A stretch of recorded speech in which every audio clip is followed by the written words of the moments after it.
السلام علیکم ورحمۃ اللہ وبرکاتہ۔ پیارے ساتھیوں، آج ہم انشاءاللہ سبق نمبر 4 پڑی حرکت یعنی زبر پڑھیں گے۔ اس ترچھی سی لکیر کو زبر کہتے ہیں۔ زبر ہمیشہ حرف کے اوپر ہوتی ہے۔ زبر کا دوسرا نام حرکت ہے۔ زبر کی تختی کو پڑھنے سے پہلے ہمیں 2 باتوں کا خیال رکھنا ہے۔ نمبر 1، زبر کو ہمیں لمبا نہیں کرنا۔ نمبر 2، زبر کو ہمیں جھٹکا نہیں دینا، یعنی زبر کو کھینچے بغیر، جھٹکا دیے بغیر پڑھیں گے۔ آئیے ہم پہلے ان کے ہجے پڑھتے ہیں، پھر انشاءاللہ اس کو رما پڑھیں گے۔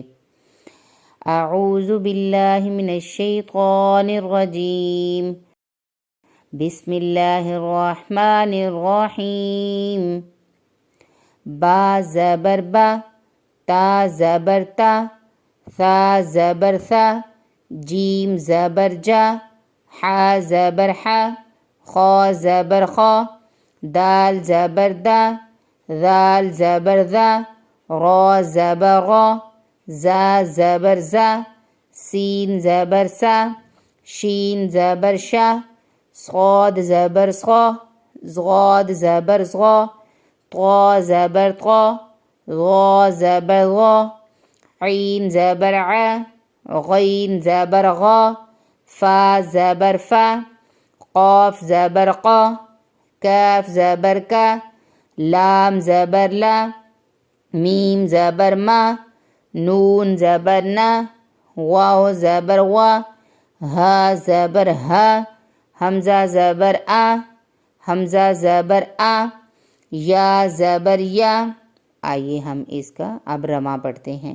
پہلے ہم نے توڑ کیے ہیں، اب ہم جوڑ کریں گے، یعنی کہ ہم نے پہلے ہجے کیے، اب ہم رما پڑھتے ہیں اونلی ساؤنڈ۔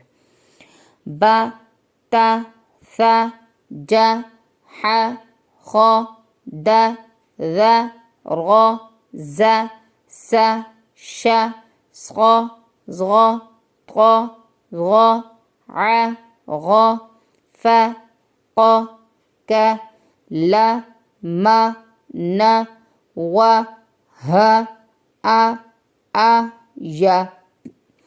ہم نے الف زبر آ نہیں پڑھنا، حمزہ زبر آ پڑھنا ہے۔ الف کے اوپر زبر، زیر، پیش، شد، مد، تشدید کچھ بھی آ جائے تو وہ الف نہیں رہتا، وہ حمزہ ہو جاتا ہے۔ الف ہمیشہ حالی ہوتا ہے، اگر اس کے اوپر کچھ آ جائے، کوئی بھی حرکت آ جائے تو وہ حمزہ ہو جاتا ہے۔ اب ہم اس کی مشق یعنی ایکسرسائز پڑھتے ہیں رما کے ساتھ۔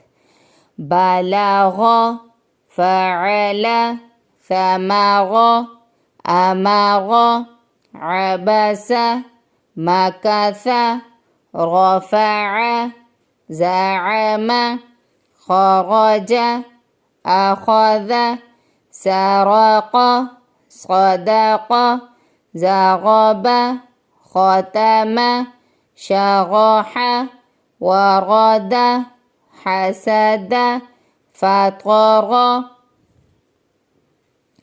زبر اگر آخری حرف پر ہو اور آگے ہمیں وقف کرنا ہو، یعنی سٹے آ جائے، رکنا ہو، تو پھر ہمیں زبر کو ساکن کر دینا ہے۔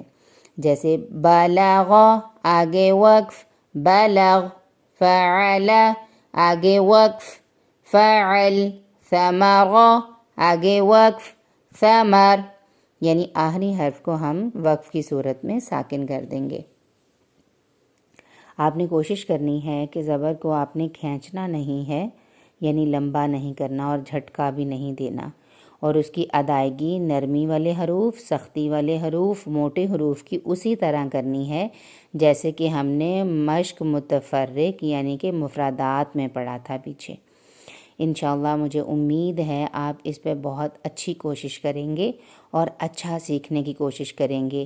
آپ اس چینل کو بھی آگے شیئر کریں گے، کومنٹس کریں گے، لائک کریں گے، سبسکرائب کریں گے، تاکہ یہ صدقہ جاریہ دوسروں تک بھی پہنچ سکے اور دوسرے بھی بآسانی اپنے گھر میں بیٹھ کے تجوید کے ساتھ قرآن پڑھنا سیکھ سکیں۔ جزاکم اللہ خیر۔ السلام علیکم ورحمۃ اللہ وبرکاتہ۔